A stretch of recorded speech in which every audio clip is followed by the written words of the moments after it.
Les recuerdo el tema del día de hoy es la meliponicultura en la península de Yucatán, impartido por el doctor Rubén Medina Hernández del INIFAP. Vamos a iniciar en un minuto, los invitamos a que se sigan conectando. Vamos en primer lugar a escuchar unas palabras de la maestra Bárbara Baltazar. Ella es subgerente de Desarrollo Forestal Comunitario aquí en la Comisión Nacional Forestal y nos va a dar un mensaje de bienvenida. Buenas tardes, Bárbara. Hola, ¿qué tal? Muy buenas tardes a todos y a todas quienes nos acompañan en esta transmisión. Para la Comisión Nacional Forestal es un gusto compartir con todos nuestros seguidores, con todo nuestro público, temas de gran relevancia y de gran interés para todos quienes habitan en las áreas forestales. Y particularmente es también muy importante tener este tipo de colaboraciones con gente especialista en los temas, ¿no? En este caso, una colaboración con el INIFAP, ¿no? La actividad de la producción de miel es una de las actividades principales en los campos, en las áreas. Es una actividad de gran relevancia para todos los esquemas de producción. No solamente por lo que representa en términos de la producción de miel, sino también por la importancia que tienen las abejas en los procesos de polinización. Y justamente la región de la península de Yucatán tiene muchas particularidades que en un momento el ponente del día de hoy pues va a compartir con nosotros. Sean todos bienvenidos y bienvenidas a esta transmisión y esperamos que la información que compartimos con ustedes pues sea de gran importancia y sea de gran relevancia para todas las actividades en términos de socializar los conocimientos que se dan en estas investigaciones que tenemos ahora. Muchas gracias, maestra Bárbara. Entonces vamos a presentar al ponente del día de hoy. Voy a compartir su semblanza para que nos lo puedas presentar. Muchas gracias. Bueno, el día de hoy, como ya lo mencionaba, nos acompaña el doctor Rubén Medina Hernández. Él es licenciado en Biología por el Instituto Tecnológico de Concal en Yucatán. Cuenta con una maestría y un doctorado en Ciencias Agropecuarias por la Universidad Autónoma de Yucatán, aquí en México. En su tesis doctoral ha evaluado los efectos de la temperatura asociados con el calentamiento global en la aptitud biológica de las abejas melíferas y las abejas nativas. Está interesado en estudiar cómo los factores ambientales influyen sobre los parámetros morfológicos y el comportamiento de las abejas neotropicales. Hasta el momento, el doctor Medina ha publicado 7 artículos de nivel internacional, siempre enfocado en el estudio de las abejas. Actualmente es investigador del Instituto Nacional de Investigaciones Forestales, Agrícolas y Pecuarias en el estado de Campeche, aquí en México. Bueno, vamos a dar paso a esta presentación por parte del doctor Rubén Medina y igualmente, como ya lo mencionó la compañera Elizabeth, les invitamos a que vayan poniéndonos todas sus preguntas en el espacio del chat, por favor. Adelante, doctor, por favor. Buenas tardes. Hola, ¿qué tal? Buenas tardes. Gracias por la presentación y gracias al CONAFOR por la invitación y esta oportunidad de transmitirles un poquito de esta información, ¿no? Sobre esta actividad pecuaria que se da aquí en la península de Yucatán y que es una actividad pecuaria muy relevante en el contexto histórico y cultural de la península de Yucatán, ¿no? Ya que abarca a los 3 estados de Yucatán, Campeche y Quintana Roo. Voy a empezar con la presentación. Y permítanme un segundito, ok. Bueno, pues esta presentación que les traigo es sobre la meliponicultura en la península de Yucatán. Pues la meliponicultura más que nada es la actividad pecuaria que se trata del cultivo de las abejas meliponas, ¿no? Bueno, meliponinos, porque también hay otras, bueno, no podría ser trigonicultura también. Estas abejas son un tipo de abejas muy particular que están en el neotrópico, o sea, en las zonas tropicales, porque incluso hay meliponinos en Australia, también tenemos meliponinos en África, pero en este caso vamos a hablar del contexto en América, no específicamente de la península de Yucatán. Aquí tenemos estas imágenes alusivas a la llegada los españoles a América, ¿no? Cuando llegó Colón, posteriormente la conquista de la Nueva España. Y hay algo importante que tenemos que saber, que hasta mucho después de estos eventos fue que se introdujo la abeja melífera, que es esta, la abeja europea. Nosotros en el continente americano no teníamos esta abeja en particular. Estamos tan acostumbrados a verlas forrajeando, ¿no? En las hierbas, incluso estás caminando, vas por la calle caminando y las ves y uno ya no tiene la noción de que no siempre, que esta especie no siempre estuvo aquí. Anteriormente teníamos otros tipos de abejas, que son las abejas, los meliponinos, los que les comentaba, las abejas en aguijón, que son abejas nativas. La abeja melífera se introdujo durante la colonización posterior a la conquista de México. Se sabe que este tipo de abejas tenía cierta actividad pecuaria por algunos pueblos nativos indígenas de América. En el caso de Brasil, tenemos estas tribus que están acá al principio. Los azules son los nombres de las tribus y esto que está en magenta es el nombre de la especie que ellos cultivaban. Y el nombre en verde es el nombre nativo de esta abeja, ¿no? La Melepona con principes, le llaman tiuba. Y también se cultivaba la Melipona scutelaris, que es la urucú. Y en Yucatán tenemos que los mayas cultivaban a Melipona bichi, que conocemos como Xunancap. También se le conoce como Colencap por su nombre en maya. Además de estas abejas hay otras especies, pero las que se conoce o se tiene registros de que se cultivaban, de que no simplemente se extraía la miel o la cera y se dejaba, son estas especies. Normalmente se considera que en la mayor parte de las culturas lo que hacían era una cuestión de extracción, ¿no? Como les había comentado, porque muchas veces eran, sobre todo en la zona de Brasil, eran tribus semisedentarias, entonces cuando encontraban una colmena, extraían la miel, la cerumen y se lo dejaban. Sin embargo, hay registros de estas dos especies en particular que sí se trabajaban, no de la misma manera que los mayas, no tenían un mecanismo o más bien un sistema de cultivo tan tecnificado, podríamos llamarlo como tenían los mayas, pero sí que extraían miel y se les dejaba y recurrentemente iban a estas colmenas y podían tener incluso los troncos apartados y ya se trabajaba, ¿no? Como un tipo de meliponicultura. Estas son las especies de las abejas para que tengan idea de no solo lo que les estoy contando, sino vean cómo son las abejas en particular, son estas abejitas. Son del género Melipona, como les comenté, son abejas sin aguijón. Esta de aquí abajo es la que tenemos en la península de Yucatán y su distribución abarca incluso Centroamérica y parte incluso del Pacífico de México. Ahora, dentro de los meliponinos hay dos grupos. No son grupos taxonómicamente hablando como tal, o sea, son grupos como que se han dividido, por así decirlo, de manera ya tradicional, porque en final de cuentas son de la tribu Meliponini, pero hay ciertas características que las dividen entre trigonas y meliponas. Las meliponas tienden a ser más robustas, más rechonchas, con más vellosidad en el tórax, mientras que el grupo de las trigonas abarca varios géneros, que es genotrigona, nanotrigona, trigonisca, tetragonisca, etc., que son abejas que no tienen tantas vellosidades y son un poquito más vespiformes.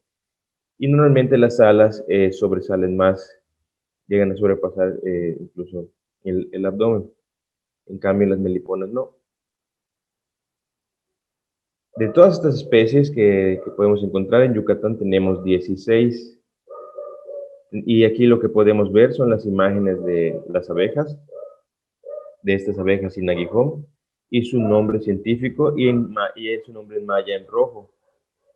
Tenemos el género Trigona, el género Trigonisca, género Partamona, Plebeya, Scaptotrigona, Cephalotrigona, Nonotrigona, Lestrimelita y Melipona. Dentro de Melipona tenemos dos, que es la bichi, que se puede decir que es la más relevante en cuanto a la cuestión de productividad, pero también tenemos otra especie que puede ser aprovechada, que es la Scaptotrigona pectoralis, que es la Cansac. esta también puede ser explotada, también puede ser manejada en cajas racionales. No hay registros que la cultura maya lo haya hecho, como si lo hay con Melipona bichi, pero se han hecho pruebas y sí es totalmente factible que se pueda explotar esta especie. Las demás especies sí producen miel, pero producen muy poca como para poder realizar una actividad que tenga que ver con el comercio de esta, ¿no? Muchas de estas especies, la miel se les ha considerado como con propiedades medicinales y hay diferentes brebajes que pueden prepararse, por así decirlo. Incluso también lo usan mucho para las cataratas, para infecciones de ojos. Bueno, la medicina tradicional maya ha aprovechado mucho las diferentes tipos de mieles de estas abejas, ¿no? Otra especie que es muy particular es la Lestrimelita nipquit. Esta Lestrimelita es una especie que no forrajea, sino lo que hace es ir y saquear las colmenas de otras especies sin aguijón, otras especies de abejas sin aguijón. Incluso es considerado, puede llegar a ser considerado como una plaga, ¿no? Que afecte la meliponicultura. Tenemos registros por los frailes que llegaron, por los conquistadores. Por ejemplo, tenemos aquí este texto, ¿no? Que decía que en Chetumal ya hallaron mucha miel, mucha y muy buena miel en colmenares grandes de 1000 hasta 2000 colmenas en troncos de árboles. También hay registros en este código, el código mendocino, donde se llevaba registro de los tributos de miel que se recibían, ¿no? Y eran tributos de miel que venían del sureste de la península, básicamente. Entonces sí tenemos registros históricos bastante antiguos de esta actividad. También tenemos este escrito que dejó Fray Diego de Landa en su relación de las cosas del Yucatán, donde él redactó pues todo lo que él vivió, ¿no? Aquí en la península. Y tiene un capítulo que se llamaba de las abejas de su miel. En este capítulo él habla, se puede ver que ya él distinguió las dos tipos de abejas, ¿no? De las lastrigonas y las meliponas, ¿no? Una dice que las mayores se crían en colmenas, se refiere a las meliponas, y las muy chicas no hacen panales, dice, eh, sino que hacen como nueces de cera, se refiere, eran los potes. Ahorita vamos a ver imágenes de eso, a lo que se refiere. Otra, también hace referencia de que las trigonas en realidad no las cosechaban, sino que nada más se extraían. Me refiero a las trigonas, a todo ese conjunto de especies que están englobadas, ¿no? Que las extraían del monte, pero no las cosechaban. También podemos leer que también describe la miel de los meliponinos es más húmeda que la miel de la apis mellifera. La apis mellifera puede tener hasta 20% de humedad y la de meliponino puede ser superior al 30%. Es una miel que se puede considerar aguada y aquí lo hace referencia a eso y también al tipo de cera, ¿no? Otra cosa que se puede ver que el manejo que le daban a la miel para que evitar la fermentación, aquí le daban un hervor, ¿no? Al fuego. Claro que eso no es recomendable en ese momento, no tanto por la cuestión de la fermentación, porque la miel de meliponino es relativamente normal que fermente y se puede consumir con cierto grado de fermentación, pero el hecho de calentarlo modifica mucho, si bien elimina todos los patógenos que puede haber, pero también elimina una gran cantidad de biota que está de manera natural y que es benéfica, que se encuentra en esta miel, ¿no? Y además modifica las características organolépticas de esta miel de meliponino, que lo hacen muy diferente a la miel de Apis mellifera. Bueno, aquí eso es lo que les quería enseñar, este relato de Fray Diego de Landa en cuanto a la meliponicultura que él vio, ¿no? Él describe esta parte. Tenemos igual evidencia ya un poco, eso es mucho antes de la cultura maya, ¿no? Esto que estamos viendo acá, del lado izquierdo, son las tapas de los jobones. Los jobones son estos troncos que comentaba, donde se produce la miel. Esto que está aquí, y estos se trabajaban con aberturas laterales por donde se realizaba la cosecha. Entonces aquí, esto es una zona arqueológica Cálico en Quintana Roo. y encontraron aproximadamente unas 90 tapas de jabón, en este caso eran de piedra, ¿no? Eso nos indica la cantidad de producción que tenían en esa área. También vemos estas efigies de este hombre ascendente con alas, que se le considera una efigie relacionada con las abejas, con el dios abeja, que es Amusencap. Este edificio se encuentra en Tulum. La zona de Quintana Roo, toda esa parte, es una zona que en esa época era un vínculo entre la península, entre las ciudades de la península y las ciudades de Centroamérica. Habían rutas comerciales muy importantes y aparentemente, sobre todo en Cozumel o en Tulum, esas partes, la miel era de suma importancia. Esto, pues como les comentaba, fue a través de la evidencia que dejaron, ¿no? En los edificios, en estas tapas, en las efigies, en ese tipo de registros nos indican que era un bien muy preciado.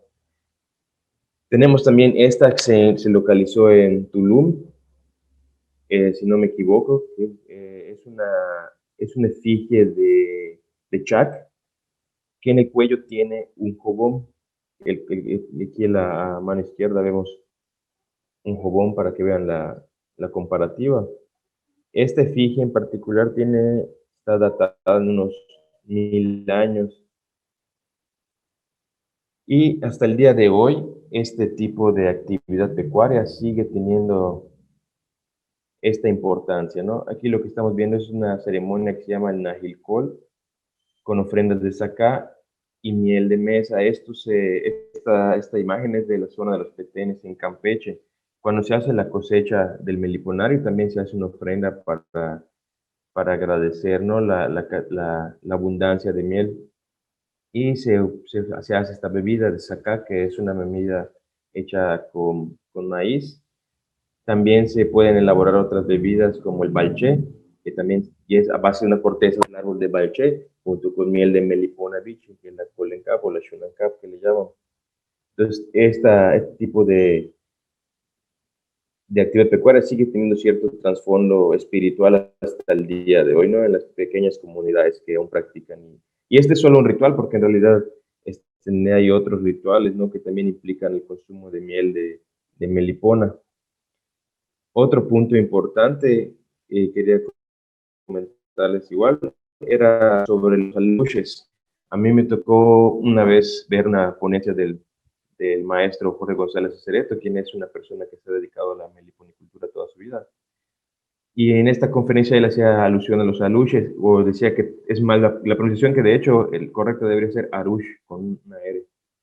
Bueno, lo que él comentaba que los aruches en realidad eran efigies de cera, de cerumen de melipona. Se fabricaban con cerumen, luego se enterraban en la milpa y se hacía un ritual. Y lo que podemos ver aquí es un meliponario. Esta imagen representa un meliponario, que es el Najicap de las abejas meliponas. De hecho, aquí tenemos otras dos representaciones, como se representaban. Y aquí una efigie de este dios maya, que aquí vemos que tiene agarrado una colmena. Algo interesante de esta imagen es que siempre que yo la veía, yo pensaba que esto que está acá representaba pues una colmena, ¿no? Representaba las celdas, la cría. Pero tuve la oportunidad de ver una ponencia en el Congreso Mesoamericano de Nuevas Nativas de una, me parece que antropóloga, que describió este tipo de imágenes, la simbología, ¿no? Que hay detrás de todo eso. Y esto en realidad representa una ofrenda de tamales de iguana, que se llevaban al meliponario, que se ofrendaban a las abejas, ¿no? Y aquí vemos más de cerca la efigie esta, que es muy, muy famosa, es una representación del dios abeja, que es Shunankap. Y de nuevo aquí otras representaciones en la letra B. Okay. Aquí tenemos dos tipos de meliponarios tradicionales mayas. Este es el contemporáneo, está aquí del lado derecho, que es como se trabaja hasta el día de hoy, muchas veces así lo podemos encontrar. El del lado izquierdo era el prehispánico, cómo el tipo de meliponario prehispánico a la llegada de los españoles. Si pueden ver las diferencias que tenían unas como mesas de, podríamos decir, de mampostería, y ahí es que se trabajaban. La cultura maya actual, pues ya se utilizan estas como gradillas, donde se van asentando los jóvenes unos sobre otros. Aquí les quiero mostrar diferentes tipos de meliponarios, diferentes tamaños, diferentes tipos de construcción. Hay de techo de lámina, techo de guano, incluso de techo de concreto, dependiendo de la cantidad de jobones y el recurso que tenga cada meliponicultor, ¿no? El diferente número de jobones. Y aquí, por ejemplo, ya vemos meliponarios que ya tienen cajas racionales, o sea que las cajas racionales son cajas como tal, donde se trabajan de manera más tecnificada las colmenas, hasta apiarios un poquito más, son más modernos. Este es de un colega, Jorge, que lo tiene en Campeche, igual en la zona de los Petenes. Vemos que tienen aqueles, ya podríamos llamarle como de tipo industrial, ¿no? Y con sus bases con piletas para evitar que suban las hormigas. Este es de otro colega que tiene en Quintana Roo, Felipe Carrillo Puerto, tiene su meliponario y tiene además cajas tipo IMPA, les tiene por fuera, que simplemente les tiene puesto estos techos como de lámina individual, pero también tiene su meliponario igual mixto con jobones y con cajas racionales. Y bueno, esta es una foto de un meliponario muy grande. Esta foto se tomó en los 50. Al día de hoy ya no es prácticamente imposible encontrar meliponarios tradicionales de este tamaño. Eh, Hubo un declive que más adelante vamos a platicar sobre el declive de la meliponicultura. Bueno, y aquí nada más para complementar, además de la península Yucatán, hay otras partes en la República donde se tiene evidencia de que, o se tiene conocimiento de que se trabaja con las meliponas, ¿no? Tenemos la parte pues, principal que es la península, también tenemos las tierras bajas costeras del Golfo, la cuenca del Balsas, y las tierras de la costa del Pacífico, que les comentaba. Pero aquí hay diferentes tipos de melipán, no solamente es melipona bichi, también tenemos otras especies de melipona. Además de melipona, también tenemos otras especies como es Captotrigona mexicana, que se trabaja, por ejemplo, en Puebla, en Cuetzalan. Hay un grupo de trigonicultores y ya tienen una producción que incluso transforman su producción ya en jabones, champús y en ese tipo de productos, ¿no? Y también en la Huasteca se trabaja esta especie de abeja en este tipo de colmenas de tinaja, ¿no? Aquí en la península, además de melipona, algunos productores trabajan con Captotrigona pectoralis, que es otra abeja que está en el grupo de las trigonas, pero no es algo generalizado. Es la que les comentaba que también se puede trabajar.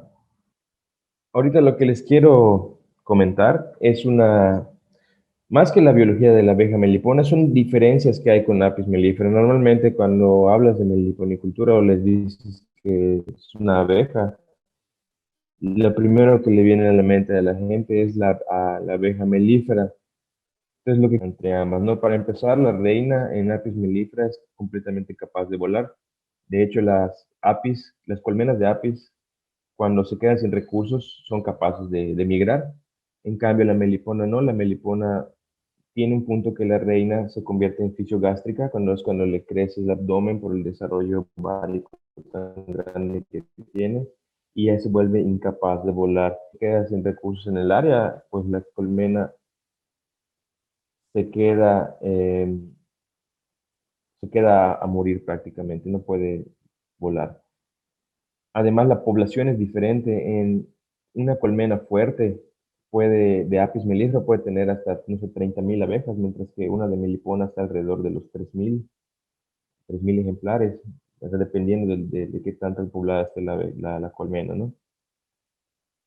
Además, la miel la almacenan en potes, como estamos viendo acá, mientras que Apis mellifera usa las mismas celdas para las crías y para la miel.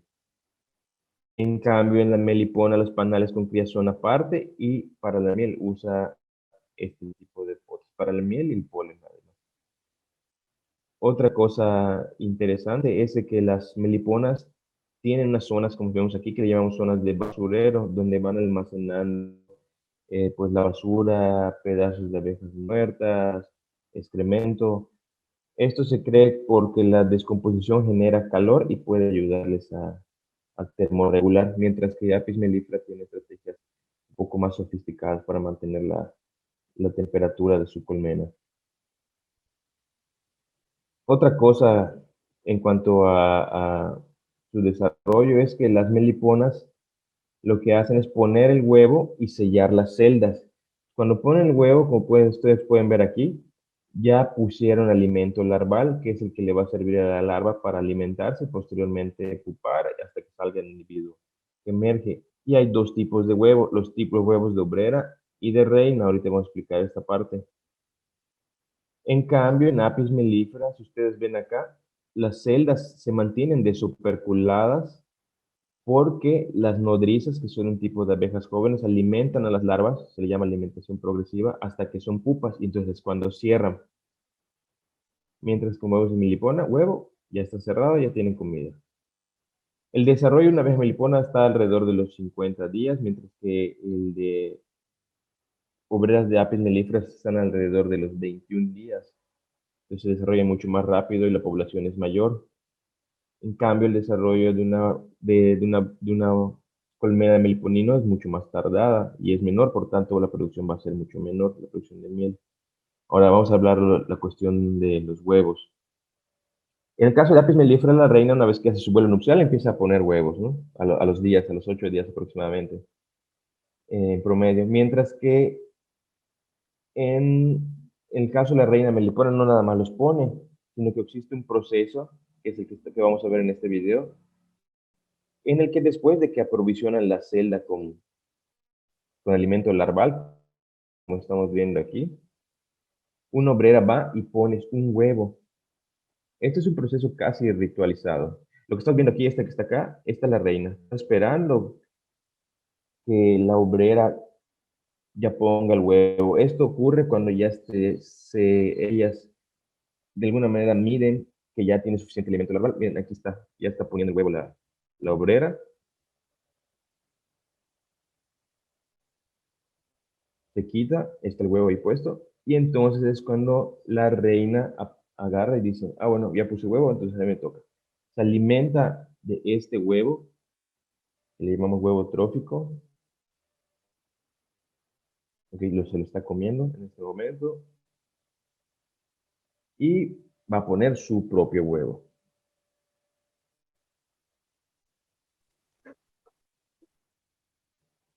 Aquí podemos ver que ya lo está poniendo. Posterior a que ya lo puso, entonces proceden a sellar la celda y sigue su proceso de maduración, ya emerge la larva al interior de la celda. Entonces sí hay muchas diferencias, a pesar de que son abejas, hay muchas diferencias en el comportamiento, en la fisiología, en la morfología de este tipo de abejas, y el manejo, por tanto, es diferente. Por ejemplo, en cuestión de las celdas, uno no puede meter a centrifugar los panales porque no hay panales con miel, como en el caso de Apis, sino que se tienen que extraer la miel de estos potes con jeringas o más tecnificado con un tipo de aspiradora adaptada a un envase, ¿no? Entonces, aquí en la península tenemos varios tipos de colmenas que usan diferentes productores. Básicamente hay dos tipos que son los jobones y las cajas racionales. Y dentro de las cajas racionales tenemos los tipos verticales y las horizontales, que hay diferentes modelos, incluso modelos custom, que le llamo yo, que son modelos que los mismos productores han desarrollado, ¿no? Ahora vamos a ver cómo es el jobón. El jobón básicamente es un tronco, es como anidaría una abeja en un tronco, pero acostado, o sea, de manera horizontal. Aquí podemos ver como natural en la parte izquierda, tenemos la parte de la cría, donde están las celdas de cría, este que es el túnel de ingreso o la piquera que le llamamos. Aquí tenemos el involucro, que el involucro es una capa de cerumen que ayuda a proteger las celdas, potes de alimento. Y en la parte superior e inferior tenemos batumen, que es cera es resina muy compactada mezclada con tierra que sirve para taponear estas partes, ¿no? Para aislar el sonido del resto del árbol. Si se fijan, tenemos las mismas estructuras en el jobón, pero simplemente que está horizontal, ¿no? Y en el caso del jobón, aquí a los costados se manejan unas tapas de la misma madera, y por ahí es donde tradicionalmente se hace la cosecha, ¿no? ¿Qué es lo que se, qué es lo, qué es la, ¿Cuál es la desventaja del jobón? La desventaja del jobón es que estas tapas se sellan con tierra, y cuando vayas a cosechar puedes contaminar la miel. Entonces, otras ventajas que no podemos alimentar, no es más difícil alimentar con un jubón, porque hay temporadas que no hay mucha entrada de miel, digo, de néctar. Entonces, las abejas necesitan ser alimentadas. En un jubón es más complicado hacer ese procedimiento. Y en una caja racional es más fácil. En cuanto a las cajas racionales, se considera que la primera persona que las implementó en la península, incluso hay gente que dice que probablemente en el mundo, fue el doctor Gaumer. Este doctor es el nombre seguramente si hay gente que está involucrada con la biología o la agronomía, las plantas, sobre todo en la península, seguramente lo conocen. Es un naturalista que vivió en Izamal y describió muchas especies de plantas. Por ejemplo, por ejemplo, Mamillaria gaumeri, ¿no? Gaumeri viene de Gaumer, o Acacia gaumeri, y así hay varios por el estilo, no solo por acordarme dos especies. Bueno, él era como naturalista, también estaba interesado en la apicultura y era apicultor y también se involucró en la meliponicultura. Y aquí tenemos un fragmento de una charla que él dio ante un grupo de productores de apícolas en Tamal. Y él comentaba que él obtuvo unos corchos, él llamaba corchos, no le llamaba jabones, ¿no? Pero a él le gustaba que el hecho de que se sellen con barro, entonces él diseñó una caja de madera con la cual podía evitar esto, ¿no? Que caiga el barro. Entonces se considera que fue uno de los primeros en implementar este tipo de cajas racionales. Aquí incluso mencionó las medidas que él usó. Otro tipo de caja que es muy usado aquí en la península es la caja tipo TIBA, que quiere decir de tecnología intermedia de bisagras, González Acereto. González Acereto es un investigador, como les había comentado anteriormente, que se ha dedicado toda su vida, toda su carrera al impulso, al rescate de la meliponicultura, ¿no? Y él desarrolló esta caja con estas medidas. Y la principal característica tiene es la implementación de bisagras. Estas bisagras hacen que la caja se pueda abrir por completo y facilita mucho la cosecha. Como él es una de las primeras personas que empezó a transferir esta tecnología hacia las comunidades, bueno, pues mostrándole las ventajas de las cajas con respecto a los jóvenes, pues muchos de los meliponicultores actuales tienen este tipo de cajas o cajas basadas en este modelo. Otros que han hecho muchos diseños de cajas son los brasileños. En Brasil la meliponicultura también es muy importante. Como se había comentado al principio, había ya desde tiempos prehispánicos, había tribus que practicaban la meliponicultura y posterior a la colonización, en el caso de en Brasil por los portugueses, pues se siguió practicando y con el paso del tiempo se tecnificó. Y tenemos esta caja que es la caja tipo INPA, Instituto Nacional Pesquisa Amazona, que es un instituto brasileño, que es una caja que podríamos llamar modular. Esta caja en principio es más pequeña cuando se inicia, entonces no hay necesidad de controlar el tamaño cuando se hace la división, o sea, es más fácil hacer división en palabras de compañeros meliponicultores, ¿no? Que han usado este tipo de caja. Y la idea de esta caja es que tú puedas tener secciones de ella que solamente haya potes con miel y polen y no se involucre la cría. Esta imagen que está acá de la foto es una foto de un colega que usa estas cajas, Manuel, de Felipe Carrillo Puerto. Y es de esta parte que vendría siendo acá, de la segunda alza. Ya llegaron hasta ahí, pero se ve que al final de cuentas que sí también llegan a construir ahí los panales con cría, los disquitos estos con la cría. Otro tipo de caja es la Portugal Araujo, que es similar, solamente que la cámara de cría es más grande y luego vienen alzas pequeñas. La idea es similar, que solamente haya eh, potes en la parte superior, potes con polen y con él se facilite la cosecha. Y también hay otros tipos de cajas. Por ejemplo, hay estas cajas híbridas entre jobón y cajas. Tenemos estas cajas que usa un colega que son similares en tamaño a las cajas de González Acevedo, pero ya no les ponen las bisagras. Tenemos estas cajas que las utiliza el ingeniero Omar Araujo, que es un meliponicultor bastante conocido en las redes sociales, hizo su propio diseño de caja y él las trabaja así y él difunde pues, el manejo de este tipo de caja, ¿no? Y seguramente hay más, ¿no? Pero estas son las que son las más conocidas, las que más he visto que, bueno, salvo el jubón este híbrido, no es que sea muy usado, pero sí es algo que llama la atención. Ahora, como les decía, después de la colonización y este lapso de periodo de tiempo que se introdujo la abeja melífera, hubo un declive de la meliponicultura.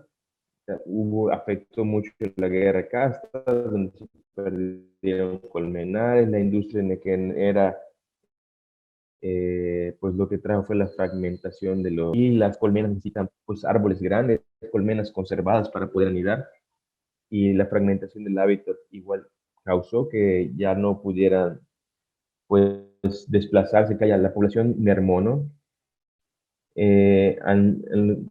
Cuando se empezó a introducir la abeja melífera ya de manera masiva, que de hecho le llaman abeja americana, algunas comunidades se le dicen así, pues muchos optaron por la apicultura porque no había un valor agregado de la miel de abeja, ¿no? O sea, de miel de melipona. Pues decían, bueno, les pagaban igual la miel de melipona, incluso menos porque estaba aguada.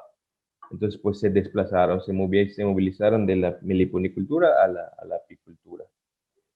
Ahora les comentaba de que le dicen americana porque al final sí es europea, pero hubo ciertas políticas del gobierno que trajeron las abejas europeas, pero de Estados Unidos. Por eso es que muchos apicultores, sobre todo los más grandes, puedes escuchar cuando vas a trabajar en apiario que le llaman abeja americana.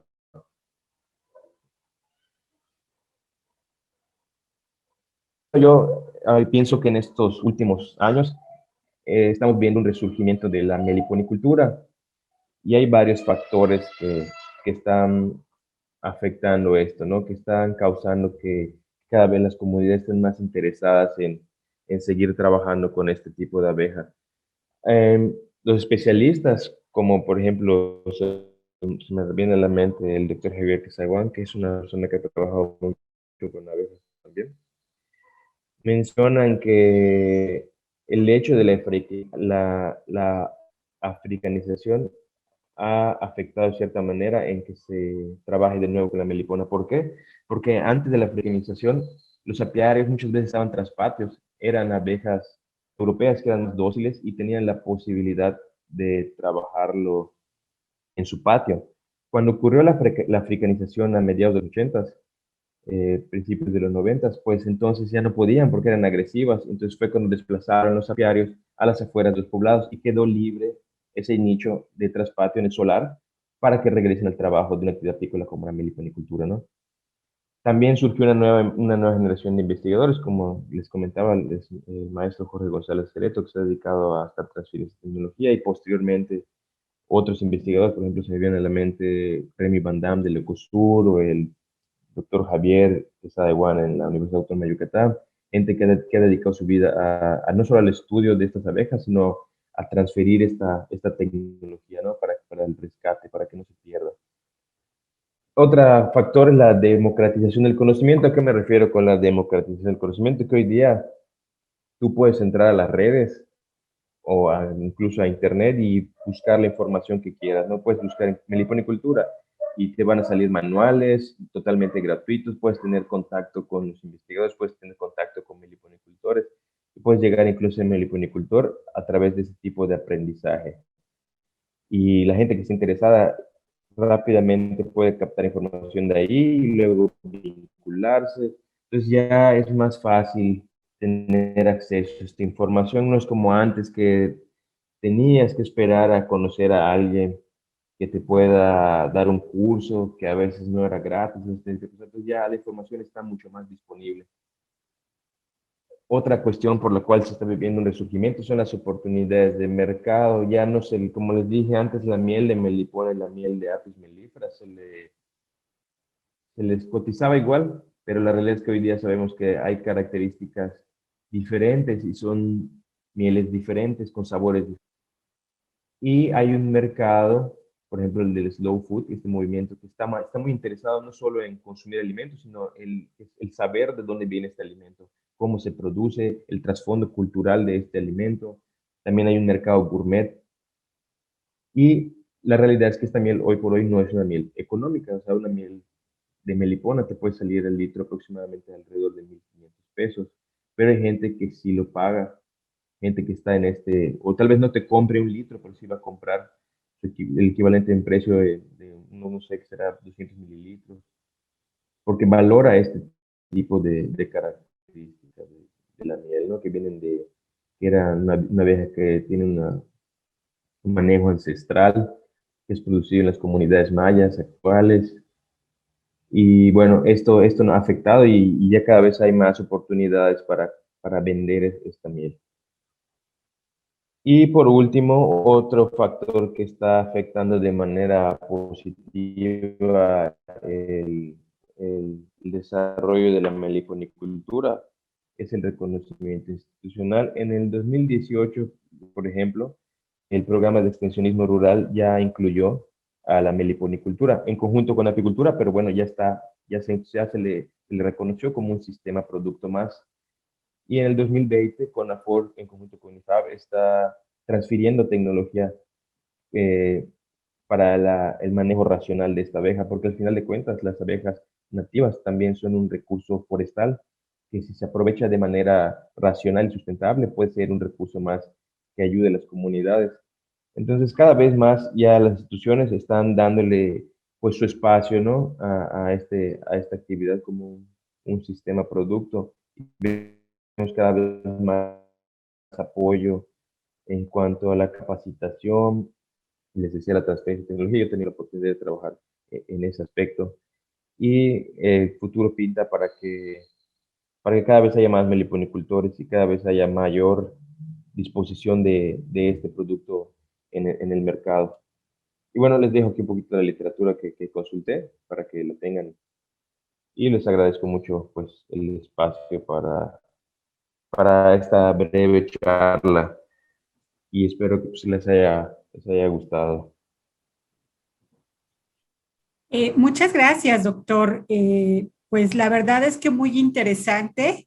Creo que ha sido una de las charlas muy, muy dinámicas, ¿no? Nos ha llevado por un recorrido histórico de cómo esta actividad inicia en la península de Yucatán, ¿no?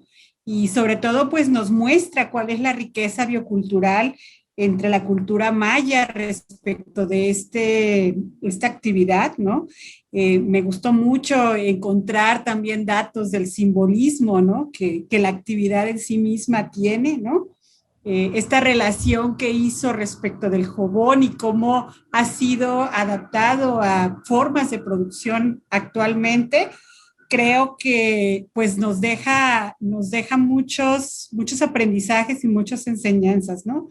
Y la verdad es que personalmente le reconozco esta facilidad para poder vincular en estas investigaciones datos duros, datos históricos y datos prácticos, ¿no? Y sobre todo también datos sociales, ¿no? Pues muchas gracias, ¿no? Bueno, vamos a pasar. Primero que nada, quiero agradecer mucho la participación y la conexión de quienes nos acompañan en la transmisión. Tenemos un participantes de Nicaragua, de Ecuador y pues obviamente de nuestro país, ¿no? Gente de Veracruz, gente de Chiapas, gente de varios estados que están conectados, de Guadalajara, de Morelos, de Puebla, de Oaxaca y de Quintana Roo, obviamente, ¿no? Que bueno, me da gusto encontrar personas interesadas en estos temas y como lo decimos, o sea, que el INIFAP pueda transferir estos conocimientos utilizando esta colaboración con la Comisión Nacional Forestal y sobre todo a través de la plataforma del CENICEF. Bueno, vamos a dar paso a algunas preguntas. Tenemos oportunidad de poder expresar y que usted pueda responder en tiempo real. algunas de las preguntas. Bueno, tenemos una. ¿Por qué en Mesoamérica existe más difusión de la tecnología de melífera? Más difusión de la tecnología. Yo me inclinaría a pensar por el factor económico, sobre todo en la península de Yucatán, la apicultura es una de las principales actividades agropecuarias y mueve mucho dinero. Entonces, así como en Yucatán, yo me imagino que en otras regiones es muy importante esta actividad en cuanto a exportaciones. Entonces, yo creo que va por ahí la cosa de que, y aparte que ahora el mercado es más exigente, entonces hay muchos programas sobre, por ejemplo, el extensionismo, ¿no? De ir con el productor y decirle cómo debe ser la producción para que la miel no esté contaminada, porque al final, el caso de la miel que producimos nosotros, muchas veces termina en Europa, ¿no? Y el mercado es muy exigente en Europa. Y si detectan algo que no está bien, a veces se rebotan embarques. Y entonces por ahí yo creo que va la cosa, que se invierte tanto en la transferencia, porque al final es una actividad económica muy redituable. La meliponicultura lo puede ser también, pero todavía está en proceso todavía no se puede comparar con la cantidad de dinero que mueve la apicultura. Yo pienso que por eso ese sería un factor determinante para que se le esté dando más importancia.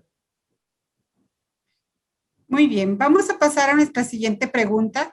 Desde el punto de vista de biodiversidad y de riqueza natural de ecosistemas, ¿cuál es mejor? Pues riqueza natural de ecosistemas, pues definitivamente, pues la meliponicultura, de hecho hace poco tuve una plática para un grupo bueno, para el organismo que se encarga de la agricultura en Belice, y ellos querían saber cómo hacer apicultura en zonas protegidas, ¿no? Y una de las recomendaciones fue de que se trabaje con meliponicultura, porque son las abejas que estaban ahí, las nativas. Claro que el contraargumento es de que la apis melífera, sobre todo la africanizada, tiende mucho a enjambrar y probablemente en zonas naturales incluso ya haya enjambres, ¿no? Pues en el que podríamos llamarle, pues, que no están manejados, perales, por así decirlo. Pero sí, en realidad es mucho más importante la meliponicultura en el contexto ecológico, ¿no? Porque ya existe un proceso de coevolución con las plantas nativas también. Apis mellifera no debemos, a pesar de que la apicultura, no es que no me vayan a entender que quiero decir que estoy satanizando la apicultura, porque nuestra institución son de cultivos, es muy importante, pero la apis mellifera no siempre va a ser la mejor polinizadora porque no tuvo ese proceso de coevolución como tuvieron las abejas nativas con las plantas nativas. Entonces, por ahí va la cosa, ¿no? La coagulación de plantas nativas con abejas nativas. Entonces, apis mellifera no siempre es el polinizador más eficaz. Puede ser eficiente, pero no necesariamente el más eficaz. Muy bien. Tenemos otra pregunta. ¿Cuál es el futuro de la crianza de las abejas meliponas? Pues como yo les decía, yo pienso que pinta bien, sobre todo por estas cuestiones de que ya existe un mercado un poquito más selecto, por así decirlo, que ya hay movimientos como el slow food, que es gente que trata de consumir, pues no solamente ir y comprar lo más económico, ¿no? Sino que piensa en de dónde proviene mi alimento, estoy ayudando a una comunidad, tiene un trasfondo cultural importante. Cada vez vemos más este mercado, ¿no? Sobre todo en la parte internacional. Yo creo que lo que falta con la meliponicultura es un poquito más de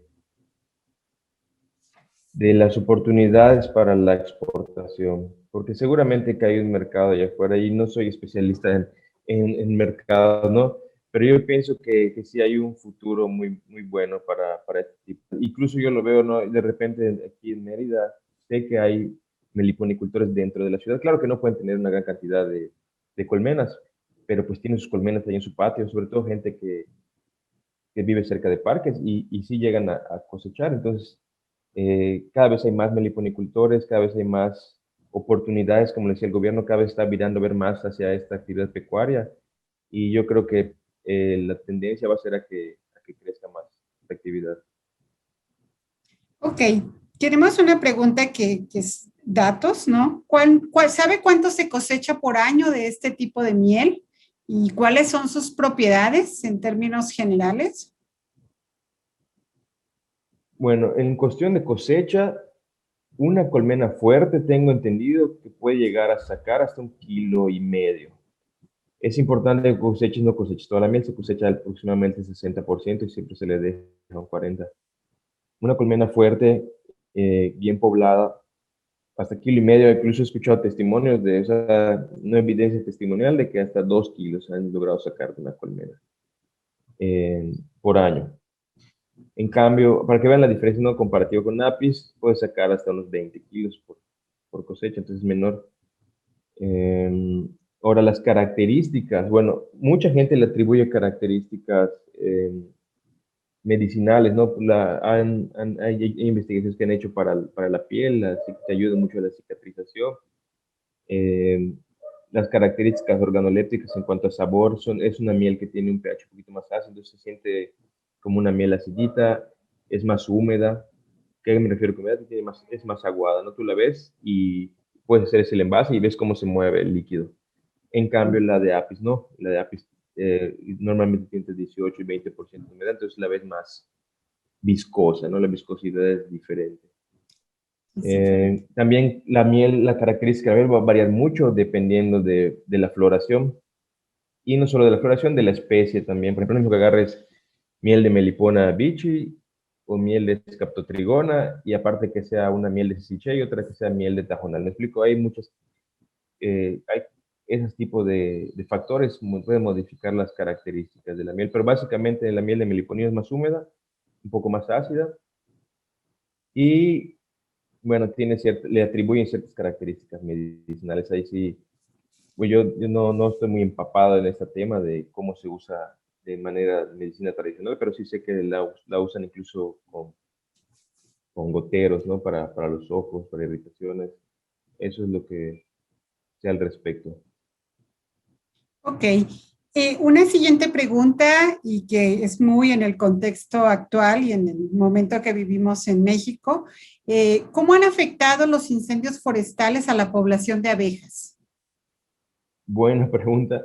Y la realidad es que no tengo la información. De hecho, es bastante interesante y habría que ver cómo medir esto. Porque la cuestión en cuanto a la población de abejas meliponas, la género meliponas, las poblaciones son muy escasas de manera natural. Ya es muy difícil que te encuentres con una colmena, no vayas por el monte y te la topes, salvo ciertas áreas que son zonas protegidas, donde es más probable. De que debe haber una afectación, seguramente la hay, porque pues están quemándose pues, los nichos donde pueden anidar estas abejas. Pero ¿qué tanto les ha afectado? La verdad es que no tengo la información. Muchas gracias, doctor.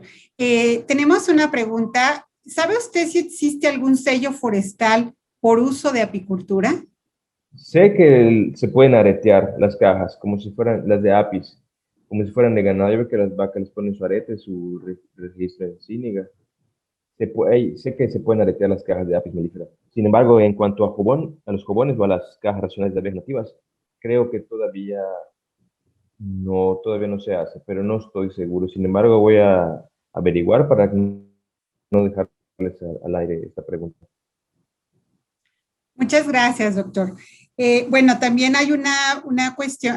Aquí nos piden que si puede compartirnos su correo electrónico. Supongo que estará en la presentación. En la presentación, que recuerde para todos nuestros asistentes, está disponible para descarga, y en unos minutos más, en un tiempo más, va a estar disponible esta grabación con calidad dentro del canal de YouTube.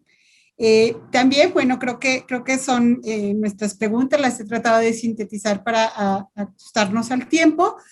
Tenemos también presencia de Costa Rica y de Belice, ¿no? Justamente gracias a todas las personas que nos acompañan de México y Centroamérica. Creo que es un tema de mucha relevancia, de mucha importancia para toda nuestra cuestión de manejo biocultural en las regiones. Y bueno, me atrevo también a recomendar, a sugerirle a nuestros asistentes, pues este tema que recalcaba usted al final, ¿no? Es el tema de cómo mercados como el slow food, bueno, están reconociendo este producto como un producto pues de importancia para consumo, ¿no? Y creo que el mercado también va a ir tendiendo hacia este tipo de sectores, ¿no? Bueno, pues de mi parte sería cerrar, estamos casi en el cierre de nuestro seminario, webinar del día de hoy en colaboración con el INIFAP. Pedirle al doctor si quisiera hacernos un último mensaje antes de nuestro cierre. Pues, pues nada más me gustaría pues agradecerles el espacio. Es al principio un poquito nervioso, la verdad, tengo que admitirlo, pero se me hace muy ameno este tipo de actividades y me emociona que tanta gente de América Latina haya estado presente. Y pues ya lo saben, cualquier cosa tienen al INIFAP disponible para cualquier colaboración con respecto a la meliponicultura, cualquier otro tipo de actividad relacionada a apícola, ¿no? Y de nuevo, gracias al CONAFOR por tomarnos en cuenta para este tipo de eventos de difusión y gracias al público por presenciarla. Muchas gracias, doctor. Y bueno, pues antes de cerrar, queremos agradecer a todos, a cada uno y cada una de ustedes su participación en este seminario. Y los invitamos a que la próxima semana estén atentos a nuestra programación. Vamos a estar conmemorando la Semana del Bosque, la Semana de los Bosques, y estaremos anunciando la temática tanto en nuestras redes sociales del Centro Mesoamericano del CEMICEF y de la Comisión Nacional Forestal. Por nuestra parte, agradecemos mucho su interés y su conexión en esta transmisión y esperamos seguir contando con su presencia en futuros eventos de divulgación y de conocimientos en el sector forestal. Muchas gracias. Comisión Nacional Forestal. Gobierno de México.